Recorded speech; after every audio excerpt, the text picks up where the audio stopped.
Malam itu terlalu sunyi untuk ukuran perkebunan yang biasanya penuh suara serangga. Angin berhembus pelan, membuat daun-daun sawit saling bergesekan seperti bisikan panjang yang tak pernah selesai. Raka baru 3 hari bekerja sebagai penjaga malam di perkebunan itu. Ia menggantikan pekerja lama yang katanya pulang kampung mendadak. Tapi tak ada yang bisa menjelaskan kenapa pria itu pergi tanpa pamit, meninggalkan semua barangnya begitu saja. Kalau dengar suara orang manggil, jangan jawab, pesan mandornya siang tadi.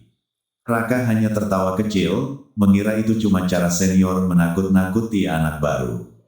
Namun sekarang, saat jam menunjukkan pukul 2 dini hari, ia mulai berharap tidak menertawakan peringatan itu.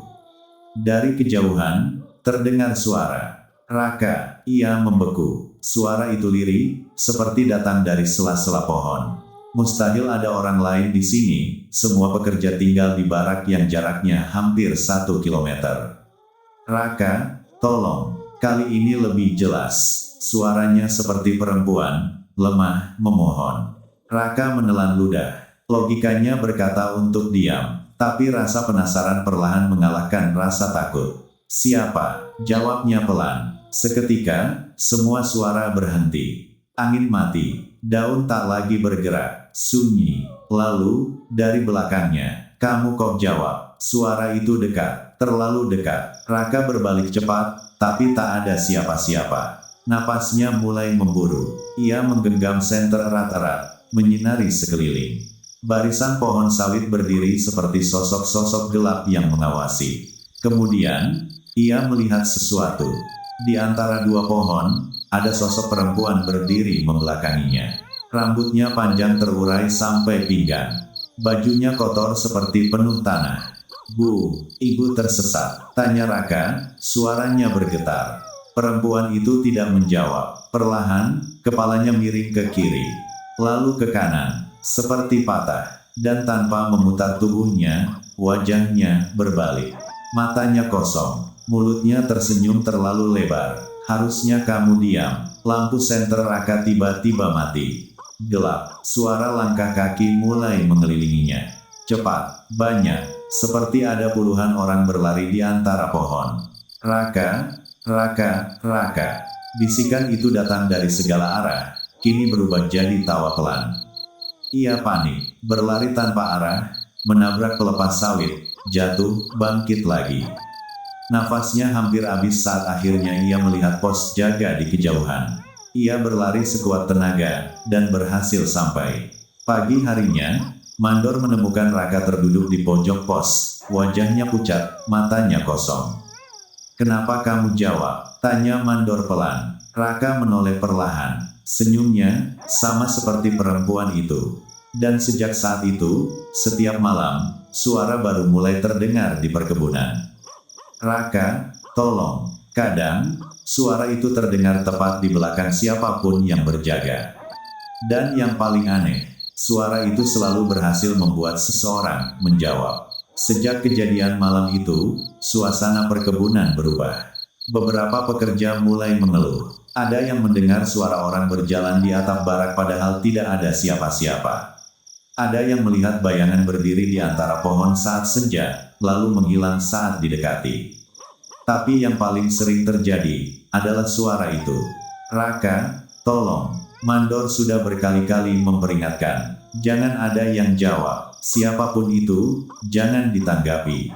Namun manusia selalu punya rasa ingin tahu yang berbahaya. Suatu malam, giliran Budi berjaga. Ia duduk di pos, mencoba mengusir rasa kantuk dengan kopi pahit. Jam menunjukkan pukul 1.47. Malam terasa berat, seolah udara ikut menekan dada. Lalu, Budi, ia terdiam. Suara itu sangat jelas. Tepat seperti suara ibunya. Budi, ini ibu. Tangannya gemetar. Ini cuma halusinasi, gumamnya. Ibunya tinggal jauh di kampung. Mustahil ada di sini. Budi, ibu jatuh, tolong. Air mata Budi langsung jatuh. Tanpa sadar, ia berdiri. Bu, di mana? Hening. Lalu dari arah belakang pos. Kamu juga jawab. Leher Budi terasa kaku saat ia menoleh. Di sana berdiri Raka, atau sesuatu yang menyerupai Raka. Kulitnya pucat keabu-abuan, matanya cekung, dan senyumnya terlalu lebar hingga hampir menyentuh telinga. "Sekarang kamu dengar juga, kan?" bisik Raka. Tiba-tiba dari kegelapan, muncul sosok-sosok lain. Puluhan. Mereka berdiri di antara pohon, perlahan mendekat. Semua wajahnya dikenal. Ada pekerja lama yang katanya pindah. Ada yang berhenti tanpa kabar. Bahkan ada yang dulu pernah mati karena kecelakaan kerja. Semuanya menatap Budi dengan senyum yang sama. "Jawab, jawab, jawab." Bisikan itu berubah jadi paduan suara yang memekakkan telinga. Budi menutup telinganya, berteriak histeris.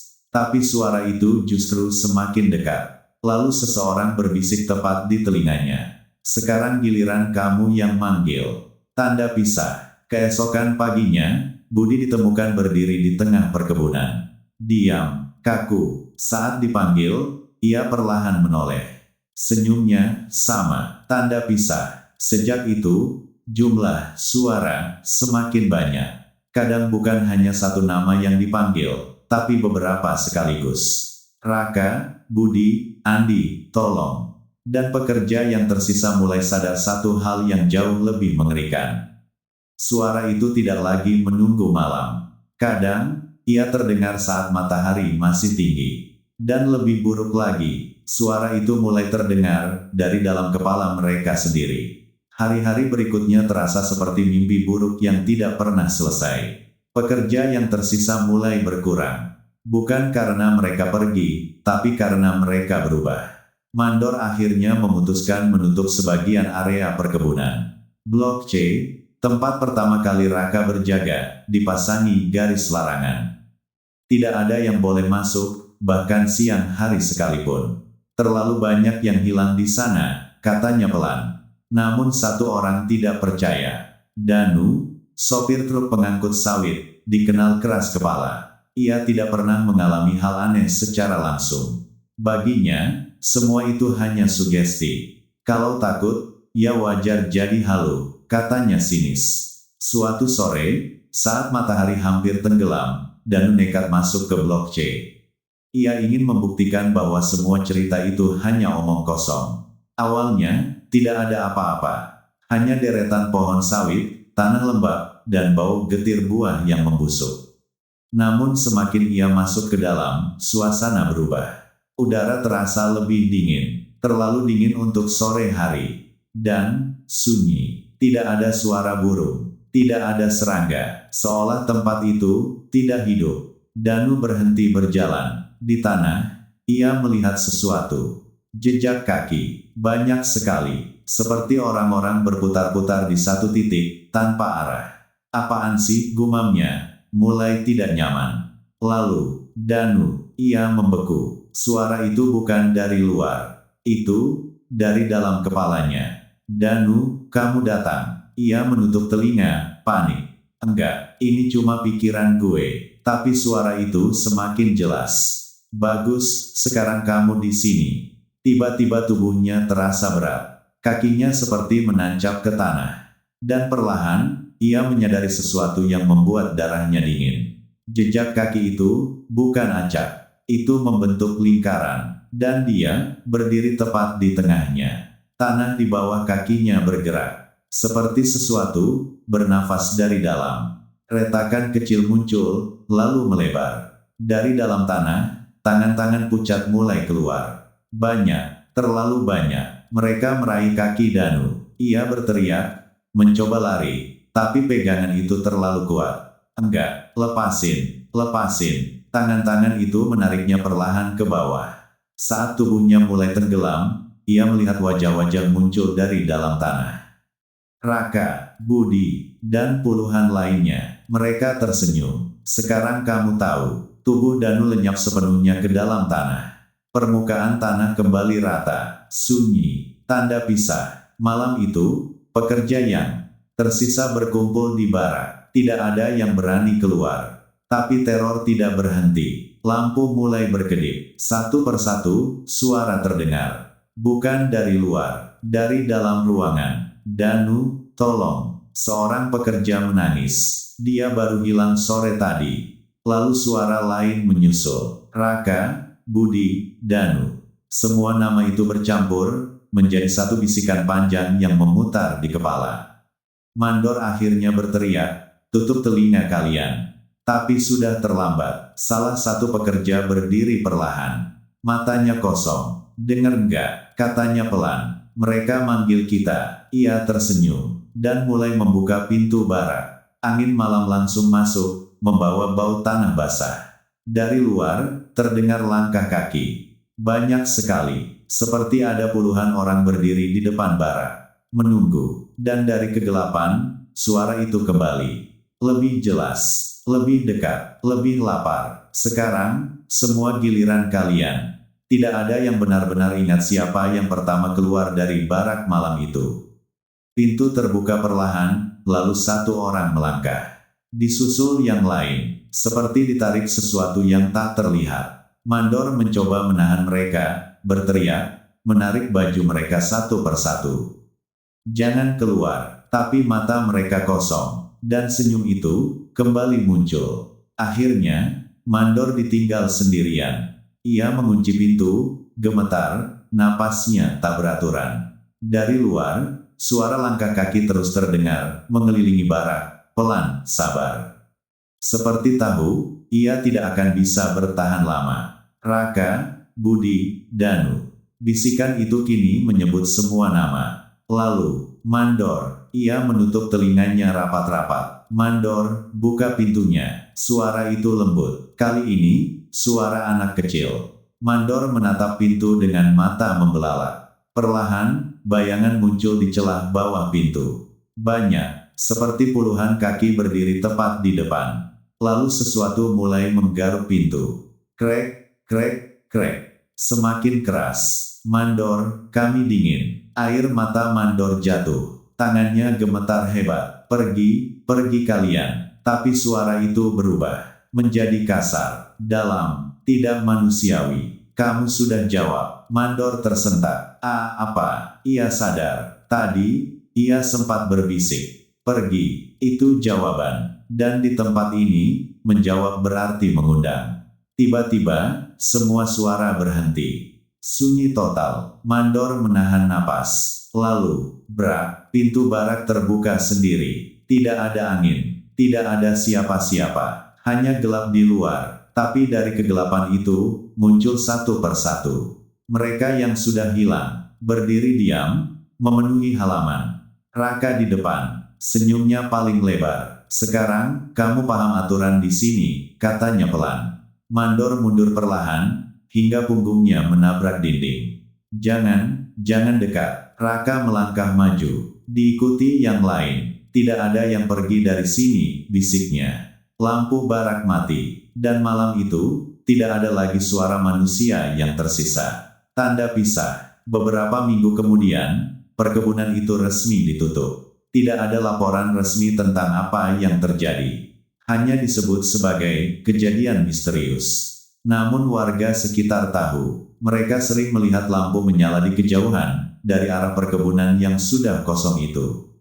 Dan kadang, saat angin bertiup dari arah sana, terdengar bisikan pelan, menyebut nama mereka, satu persatu. Tanda pisah. Yang paling mengerikan, suara itu tidak lagi terbatas di perkebunan. Beberapa orang mengaku mulai mendengarnya di rumah mereka sendiri. Saat sendirian, saat hampir tertidur, atau saat sedang tidak berpikir apa-apa. Sebuah suara yang lembut, akrab, memanggil nama mereka, dan selalu diakhiri dengan kalimat yang sama. "Tolong." Karena sekali saja kamu menjawab, tidak peduli di mana kamu berada, perkebunan itu akan menemukan jalan untuk menjemputmu.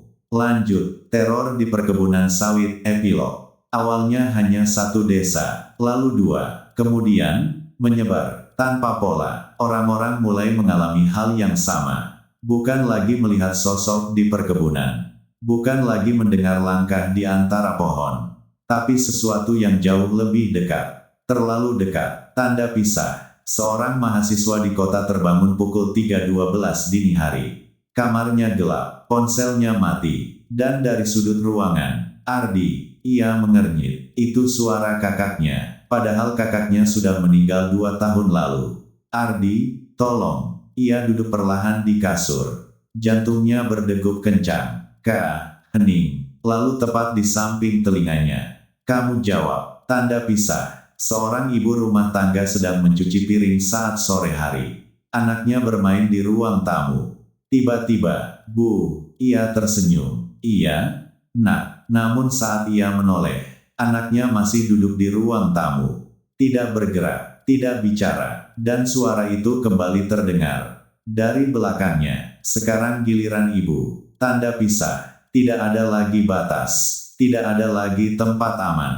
Karena mereka mulai mengerti sesuatu yang terlambat. Itu bukan tentang perkebunan, bukan tentang tempat, bukan tentang pohon-pohon sawit atau tanah yang terkutuk. Itu tentang suara, tentang panggilan, tentang satu kesalahan kecil yang hampir semua orang lakukan tanpa sadar. Menjawab, tanda pisah. Kini, orang-orang mulai saling mengingatkan. Jika ada suara memanggil namamu, jangan jawab. Jika terdengar suara orang yang kamu kenal di tempat yang tidak mungkin, jangan jawab. Jika suara itu terdengar sangat nyata, sangat dekat, sangat memohon, tetap jangan jawab. Tanda pisah. Karena mungkin saat kamu membaca ini, seseorang sedang berdiri di belakangmu, menunggu, miringkan kepala sedikit, mendekat ke telingamu, dan berbisik pelan. Namamu, tolong. Ada satu hal yang akhirnya ditemukan oleh orang-orang yang sempat selamat. Bukan semua yang mendengar suara itu akan langsung diambil. Ada jeda, ada waktu singkat sebelum semuanya terlambat. Dan di waktu itu, mereka sadar sesuatu. Suara itu tidak suka diabaikan. Tanda pisah. Seorang pria bernama Ilham adalah salah satu yang bertahan paling lama. Ia sudah mendengar suara itu selama 3 hari berturut-turut. Di kamar, di jalan, bahkan saat bersama orang lain. Ilham, ia tahu aturan itu sekarang. Ia tidak pernah menjawab, tidak sekalipun. Namun sesuatu mulai berubah. Suara itu tidak lagi memohon. Ia mulai kesal. Ilham, dengar saya. Ia diam. Ilham, nada suaranya datar. Tidak lagi seperti manusia. Malam ketiga, saat ia mencoba tidur, suara itu kembali. Kali ini, berbeda, tidak memanggil dari luar, tapi menggunakan suaranya sendiri. Ilham, matanya langsung terbuka, ia tidak bergerak, napasnya tertahan, lalu bibirnya bergerak, pelan, tanpa bisa ia kendalikan. Ia membeku, matanya melebar, ia tidak berniat menjawab, tapi tubuhnya menjawab sendiri. Dan dari kegelapan kamar, akhirnya, tanda pisah. Keesokan paginya, pintu rumah Ilham terbuka. Tetangganya menemukan rumah itu kosong. Tidak ada tanda perlawanan, tidak ada kekacauan, hanya satu hal yang aneh. Semua cermin di rumah itu retak, dan di setiap permukaannya, seperti ada bekas sidik jari dari dalam. Seolah-olah, seseorang pernah terjebak di balik pantulan itu. Tanda pisah. Sejak saat itu, aturan baru mulai beredar. Lebih menakutkan dari sebelumnya, bukan hanya jangan menjawab suara dari luar, tapi jangan percaya suara di dalam kepalamu sendiri. Tanda pisah. Karena sesuatu itu, belajar, ia tidak lagi hanya memanggil. Ia meniru, ia menunggu, dan jika perlu, ia akan membuatmu menjawab tanpa kamu sadari. Tanda pisah. Dan yang paling akhir diketahui, perkebunan sawit itu sebenarnya sudah tidak ada lagi. Bukan ditutup, bukan ditinggalkan, tapi hilang secara fisik. Lokasinya sekarang hanya tanah kosong. Tidak ada pohon, tidak ada bara, tidak ada jejak apapun. Seolah tempat itu tidak pernah ada. Namun, jika kamu berdiri di sana saat malam hari dan cukup lama diam, kamu mungkin akan mendengar sesuatu. Bukan dari kejauhan, bukan dari sekitar, tapi tepat di belakangmu, sangat dekat, hampir menyentuh telinga. Sebuah bisikan yang pelan, dan sangat sabar. Kamu belum jawab.